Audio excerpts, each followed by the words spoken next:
Welcome back, future devs, to Lecture 5, Part 2 on becoming a pro concept artist. So in the last video, we covered the basics of rendering and how light interacts on a generic material. If you ever go into art school or anything, you'll be doing these really chalky kind of generic surfaces.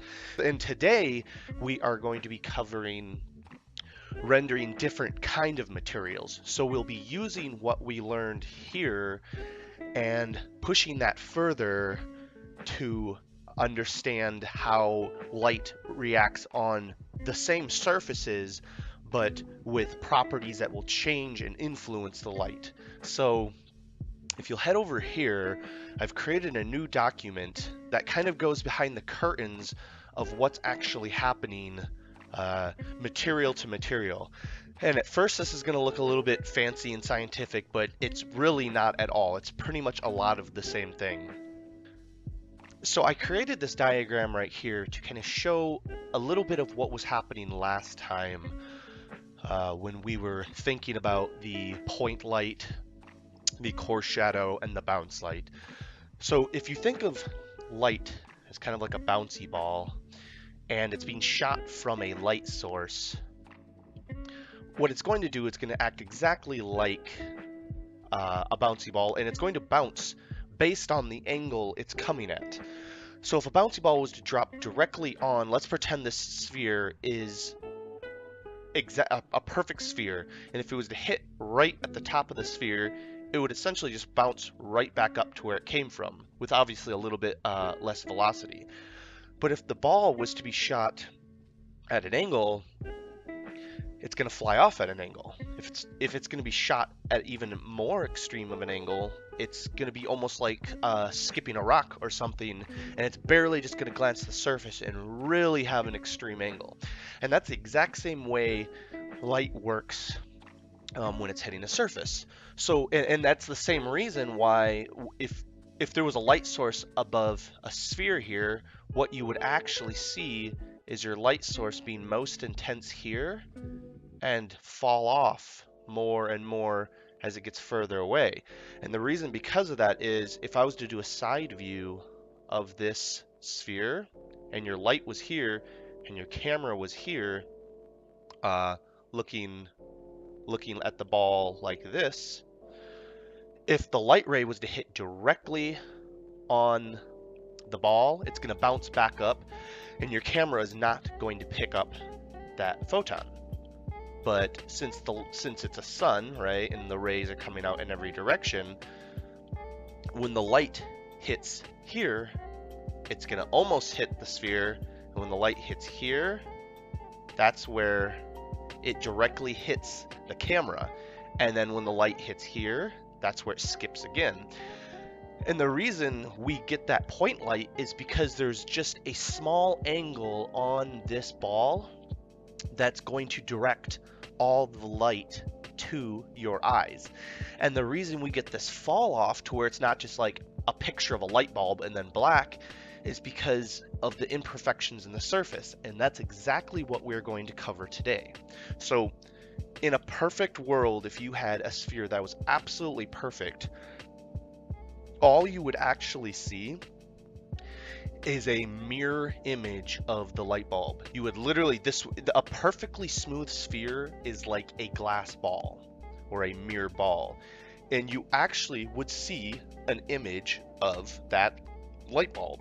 Since most surfaces aren't polished to the level of atoms, you're always going to see imperfections in the surface, and that's what I'm covering right here. So zooming in to, let's say we're zooming into this section right here. So the light strikes here and we got this tiny surface, right? So we're going to blow this surface up to the size of here. What's happening on a really smooth surface, you get this really uniform effect going on. So the light comes down, bounces, and as the angle gets steeper, it's pointing more towards the eye, and eventually it strikes the eye, right? And then it continues and it misses the eye again. That's on a perfect mirror surface, and that's why you're going to get a perfect mirror image, because the light rays are organized in the same way of the source they came from. But something funny happens when the surface starts to get bumpy. And I'm not talking a bumpy surface as in like a roughly painted wall or like the rough bark on a tree. I'm talking the level of bumpy that happens on a very, very micro level. And this is why this needs to be brought up. So if light, again, is like a bouncy ball and it strikes a surface, it matters the angle of the surface it strikes on. Because if you were to zoom in here, if we were to zoom in right here, like this, I'll do one of those diagrams, right? Here it is blown up. Here is the actual surface. And when light's coming in, depending on if it hits here, it's going to shoot that ray at a very extreme angle because it's just skimming off that surface. But if the ray hits here, it's actually going to go backwards. So the roughness of the surface absolutely matters to how you see the material and what it looks like. And there's something really important going on because this bumpiness isn't visible to the eye. What it creates is a surface that looks like this, where you get this really soft effect when it's bumpy. And as it gets smoother, it looks like the images just come more into view. If you get a really, really high polished surface, what's happening is the photons that hit it are just very organized and they're hitting in a very predictable, consistent way across the surface based on one smooth gradient that's happening. But as you get to surfaces like this, you start to get little bumpies in it, and what's happening is light over here that would have normally been an empty dark spot, the surface was angled slightly so the light came in and threw it towards the camera when it wasn't supposed to.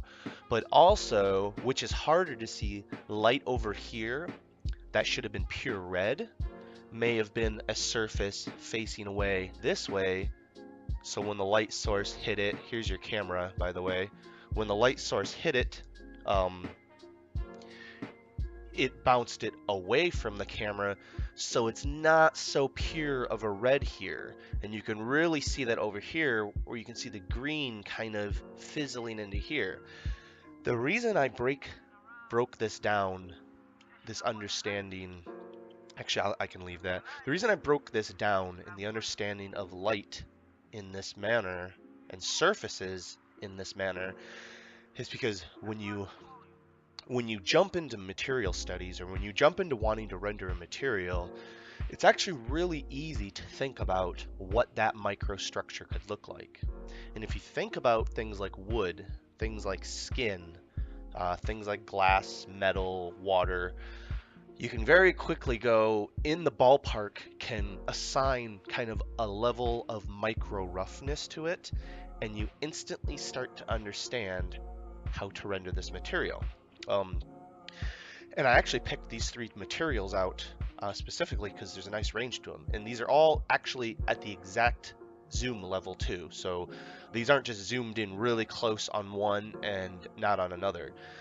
This first one is a super, super high polished aluminum. So you would probably see your reflection in this. And this is insanely close. This is an electron microscope looking at this. And you can see that there's very few surface deviations in this material. There are, but I mean, when you were to zoom out to what your eyes can actually see, you could never see these imperfections. So 99% of the light is going to be hitting directly. It's going to be organized light coming from the source. So you basically have a picture of a light bulb bouncing off that mirror and hitting you. Skin, if you look at your skin really up close, you can even see the imperfections. It's really, really tore up. And what's happening if you think of skin, you know, it's really just like images of, it's just tubes, right? If you look at all this, it's just really cool shapes. And the light acts the same way. You got your core highlight, your shadow, and your bounce light.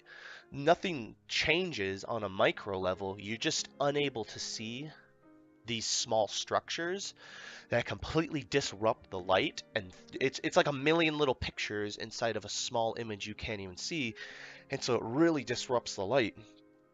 So that's skin.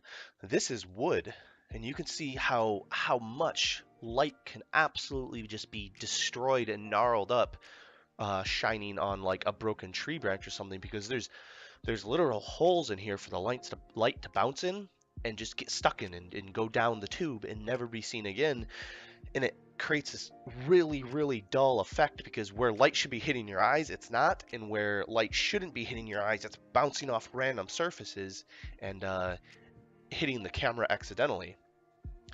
So this is what I think about when I render surfaces. And what's nice about it is you now don't have to go searching for these surfaces to reference them. Now that you understand the properties and what's actually going on, you can make a pretty good guess as to how much of the environment you'll see.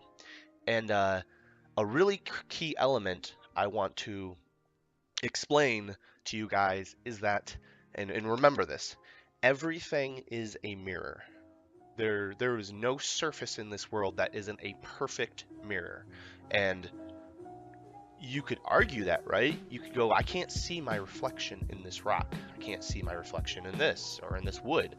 But there's a point you get here where you actually start to see, wait a minute, that's not just a highlight I'm seeing. This image is technically not a highlight. You're seeing a perfect mirror image of this light bulb. But because the image is so rough, and it kind of fractures it, it gets hard to see it. This is where it starts to actually get really obvious. You can tell this is a window right here. You can see the dirt and the trees and the sky and even clouds.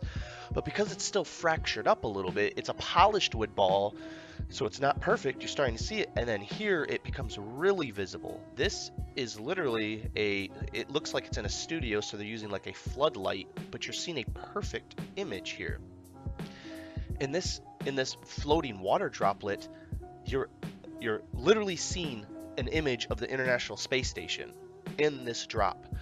So technically, as you go down these surfaces, you are seeing this light bulb, but the problem is you're seeing the light bulb broke up into a million trillion little different surfaces because it's so gnarled up, and then in all the spaces in between, the light is being directed away from the camera, so it creates this kind of this diffused look, this diffused image. And the same thing is happening here. When you see a highlight on this, this is like a plastic wrap, and then you see the dark spot. This isn't just light and dark you're seeing. You're just seeing a reflection of the ground and a reflection of the light source. And because it's thin, you're just seeing it repeated over and over and over. And if you can understand this, if you can really sit down and break down exactly what it is I'm showing you, materials get really, really simple really quickly. Again, this is just the table that it's on, or it's the at least the background that you're seeing, and this is the light bulb being stretched across it. You can see the light right here, and you can see it again because the surface turns away and then it turns towards back to the light, you get that same light bulb hitting. It's hitting here, but it bounces away, but when it hits here, it goes to the camera. Hits here, goes to the camera. Any surface that it's turning away, it's throwing it away. And the same thing happens on a micro level. One more example I wanted to show you guys, and I think this will really hammer it home. This program is called the Substance Designer, and what I did is I actually created a surface, and this is like so much larger than what we are talking about, but this actually really explains the process I'm trying to show you guys that's happening. So what I did here is I created a material that has lots of bumpies in it. It's kind of like, they look almost like little bubbles. And I took those bubbles and I shrunk them down even more, so they're almost just like granular. And I laid them over the surface. This surface is actually a perfect mirror. But what's going on is because there's so many bumps and deviations in this surface, it looks like it's more of a kind of rubberized, chalky surface. And I'll prove that by scaling up the bubbles to almost 0. You see, we can literally see the environment in this surface.